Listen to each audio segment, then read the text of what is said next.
La polémica sobre la seguridad abierta en los Estados Unidos, un documento oficial que contenía información confidencial sobre centenares de instalaciones nucleares, civiles y gubernamentales de este país, colgóse por parte del gobierno y por error en internet, según reconocieron fuentes gubernamentales a lo largo de la semana pasada. Sí que así comentaron, la seguridad nacional no se vio comprometida en ningún momento. El informe de 266 páginas publicóse el 6 de mayo pasado y era un envío fecho desde la Casa Blanca al Congreso. La lista ya era una declaración requerida por la ley como parte de las obligaciones norteamericanas para el Tratado de No Proliferación. El destinatario final tenía de ser la Agencia Internacional de la Energía Atómica, dependiente de las Naciones Unidas. La administración del presidente Barack Obama envió este documento el mes pasado al Comité de Asuntos Exteriores del Congreso para una revisión técnica. El documento malapenas se caltuvo unos días en internet, lo suficiente como para que se ponga en peligro y haya temores sobre un eventual acceso a las redes terroristas de esta información confidencial nuclear. El presidente venezolano Hugo Chávez nos saldó una polémica para meterse en otra. La semana pasada el problema teníalo con el escritor Mario Vargas Llosa.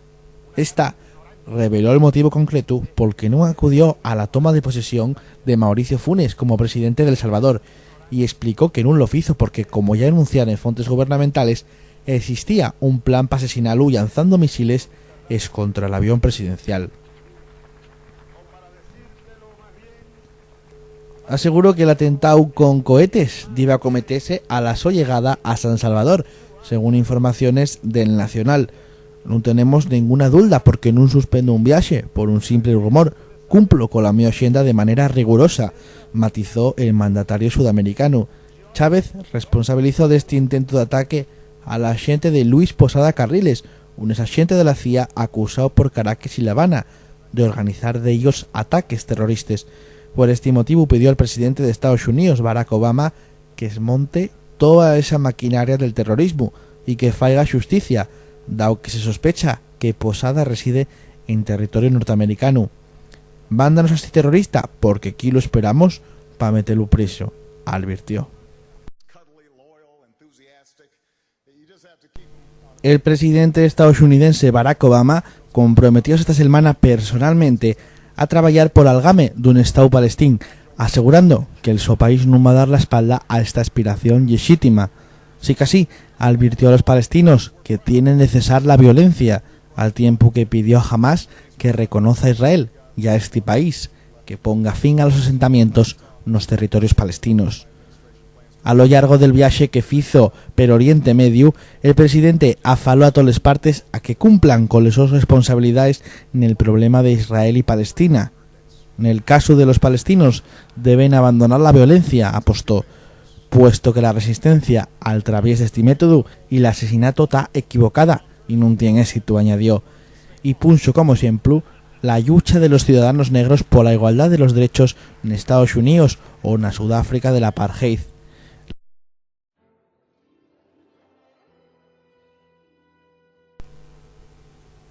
Pero si llevo esta semana una noticia que ocupare los telediarios y periódicos del mundo entero, esa fue la del accidente del Air France en el seu recorrido entre Río de Janeiro y París. L'aparato, un Airbus 330-200, salió de Río de Janeiro el 31 de mayo a las 19:03 horas locales, según declaró el director general de la compañía. El aparato atravesó una zona tormentosa con fuertes turbulencias hacia las 4 de la mañana, hora de París, tras lo que a las 4:14 horas se recibió un mensaje automático indicando un cortocircuito en una zona alloñada de la costa.